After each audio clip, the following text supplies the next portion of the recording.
turns to chaos after Jamie Raskin embarrasses Marjorie Greene in front of the whole Congress. It gets wicked. Let's get right into it. Let's go.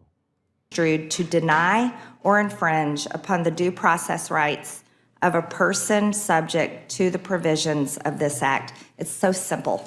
And it's so simple that I think that we can all come together on it. Thank you. Thank you. Thank you, Mr. Chairman. I yield back. Mr. Raskin. Thank you, Mr. Chairman. But one of the things that we heard from the gentlelady from Georgia was that the proper response to children being massacred in school would be more armed guards, and that the way to protect people is to have more armed guards. And several things came to mind. One was that in Buffalo, the shooter, Peyton Gendron, I think his name was confronted by an armed guard who shot him, but he was wearing body armor, and then was able to kill the guard and go on to massacre people in the grocery store. Ms. Greene, do you think the Second Amendment protects body armor too, by the way? Well, Mr. Raskin, here's what I do believe is I wish that people inside that grocery store had been armed, but the strict gun control where they live took that ability away from them. I'll reclaim my time. So, Mr. Scott, your state has seen some terrible massacres, like at Virginia Tech. We saw the massacre at Uvalde, where there were lots of police officers around with guns, but they weren't able to stop the madman who got inside with an AR-15, the 18-year-old who got inside with an AR-15 and assassinated those children, such that their parents had to offer DNA to make a positive identification. Couldn't even identify them visually. What do you think about this argument that, well, what we need to do, what I understand her to be saying, is that basically everybody should be armed? Is that going to make us safer if we become the only country in the world where our solution to the problem of massacres in public places is to arm everybody? The evidence I've seen is if you have armed guards in schools, you have no reduction in killings. You do have an increase in school-to-prison pipeline because the police officers there tend to police the children, not protect the children. And so that makes the situation actually worse. I've seen no evidence that school resource officers improve anything as police officers. If you have an additional counselor in the school, psychologist, things like that, that has been shown to reduce the incidence of violence in the school. And so to the extent that the school resource officers providing the counseling and the psychological services, that's a good thing, but unfortunately they tend to do more of the policing and not more of the counseling. But in terms of a protective, most of the school shootings have occurred at schools that have armed guards. They weren't at that end of the school, or I don't know where the SRO was in Uvalde. Yeah. So I want to ask you both about the phrase well-regulated militia that appears in the Second Amendment. In the Heller decision, Justice Scalia said that there is an individual right to carry a gun. The liberals lost that case, arguing that it was only for people who are actively participating in the militia, which we would call the National Guard today. But in order for there to be the availability of self-defense for people and the ability of people to participate in hunting and recreation, which is traditional, people have an individual right. Do you believe,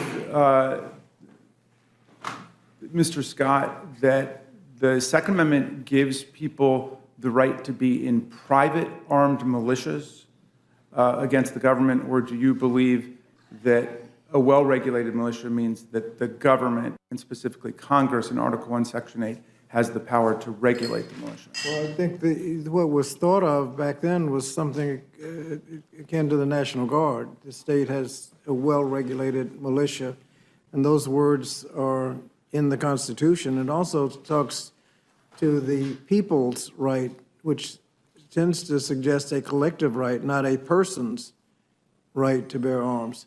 I agree with Justice Warren Berger, who said that the idea that this is an individual right has been a fraud upon the people. Ms. Greene, what about you? Do you think the Second Amendment right protects the right of private armed militias to operate outside of state or federal control? I believe the Second Amendment gives the states the right to have a militia, and it did not expand which way that went, but it gives the state that right. And I think it's extremely important. And I just want to clarify, Mr. Raskins, I never said arm every single person. People have the right to keep and bear arms if they choose. And I also feel that, if my children are in school and a madman with a gun comes to a school to kill people, unfortunately, a psychologist is not going to be able to just talk him out of it. That is not a good way to protect kids. But again, we enjoy... Do you think the students should be armed? I think children should be trained with firearms. I definitely do. I think that's very important so that they understand the So they could repel someone who comes in. That's with not an what I assault said. I said I believe children should be trained with firearms so they understand how to use them and understand the safety. But I think that we should allow states to choose how they protect schools. I believe more in state rights and a lot less than federal intervention. I want to be clear about your position. There are 50 states that now ban private militias on the theory that people don't have a right to take up arms against the government. Do you agree with that? Mr. Raskins, I believe we're talking about due process rights. I'm not sure how we're onto this about private. We're talking about the Second Amendment. Yes, we're talking about the Second Amendment. That's Yeah. right. I think you mentioned abortion a moment ago, but if we could stick to guns for a second. Well, abortion kills babies, innocent. We're talking about kids being killed. Okay, good. Abortion kills innocent children. All right, I got that your... can't protect themselves at all from this horrific procedure. Sounds like you want to arm them. But in any event, my question That's is about impossible. militias. That's impossible, Mr. Raskins. But I wanted to talk about militias. Do you agree that it's constitutional for the 50 states to ban private militias? I don't think they should be banned. The federal government isn't protecting our border. We're being invaded every single day by an unknown amount of people coming illegally across our border. I think we're in a time where states have the rights to be able to figure out how to protect their citizens. Right. So here's what the states have figured out, Ms. Greene. They've figured out that private groups who are armed should not be taking up arms against the government and have no Second Amendment right against the state. So you agree with that? I think the Second Amendment is clear. It means that we need well-armed citizens. And Okay. I believe that's extremely important, Mr. Raskins. And as weird as this body or the Senate perhaps is trying to violate the Second Amendment, but yet the Supreme Court just ruled yesterday that Americans need to be able to keep and Yeah. bear arms, carry them. Handguns Bear and them concealed means carry. carry them. Okay. Carry them in order to protect So, Ms. Greene, themselves. but I just found something that said, you were quoted as saying in talking to Real America's Voice that whereas January 6th was just a riot at the Capitol, and if you think what our Declaration of Independence says, it says to overthrow tyrants. So do you think that the assault on the Capitol was a legitimate exercise of popular insurrection? Oh, Mr. Raskins, I know it's early in the morning, but this is the Rules Committee. This isn't your Trump derangement committee that you call the January 6th committee. My last name doesn't have an S on it, Ms. Greene. Oh, I apologize. Okay. Mr. so- Raskin.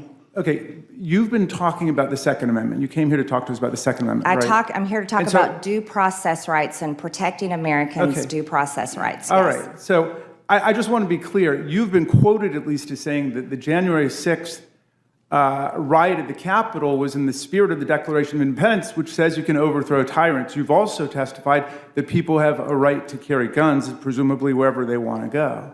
So it seems to me that lots of people were armed on that day, but the logic of your argument is that everybody could have been armed and brought their weapons with them. And I'll take that What as a evidence? conclusion. What evidence do you have that a lot of people were armed that day, Oh, Mr. Raskin? Do you have that to introduce into the just record? wait for it. But when it comes out, presumably you'll be supporting it, right? That they would have a right to have guns and knives with them. Is that right? Mr. Raskin. Is that your position? No, Mr. Raskin. Well, no, I'm again, going to ask I the think- questions here because this I is think- the I Rules think Committee. you've- You're not a member of the Rules Committee, Ms. Green.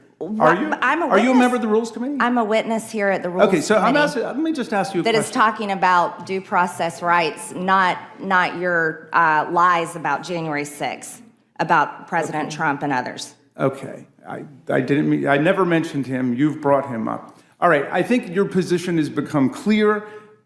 You think the Declaration of Independence says overthrow tyrants, that endows the people. That's Well, that's not. a quote from you. No, you're twisting words in an article. Well, tell us what is your position I'm on it. used to that. I just ask that we not talk over each other because our court reporter, the stenographer here is having a difficult time. Mr. Scott, let me just ask you, and then we can close this, because I think I've gotten everything I need to get. But what's your position on it? Do you think the people have a constitutional right or a right under the Declaration of Independence to attack the government with any kind of weapon? No, and let me clarify. You asked me my opinion on the Second Amendment. Obviously, my opinion is not consistent with recent Supreme Court decisions. The majority of the court is disagreed, and we got to go with what the Supreme Court. We have to respect the court, and they are working out what the individual right is. And they have said in the Heller decision that there are limitations. Yesterday, they indicated that the limitation that New York had was too much. So we're still trying to figure out what the individual right is. As I indicated, I think a plain reading of the Second Amendment is inconsistent with those decisions, but the decisions are what they are. And, you know, our system is the Supreme Court is the law of the land. Yeah. Well, Mr. Chairman, the Constitution gives Congress the right to regulate, arm, fund, organize, discipline the militias. 50 states have banned private militias. There is no right for people to take up arms against the government, and I think we need to put down this insurrectionist interpretation of the Second Amendment that's out there. Justice Scalia has made it very clear that the Second Amendment permits reasonable regulations in the interest of public safety and public security, and this legislation advances, however modestly, that goal.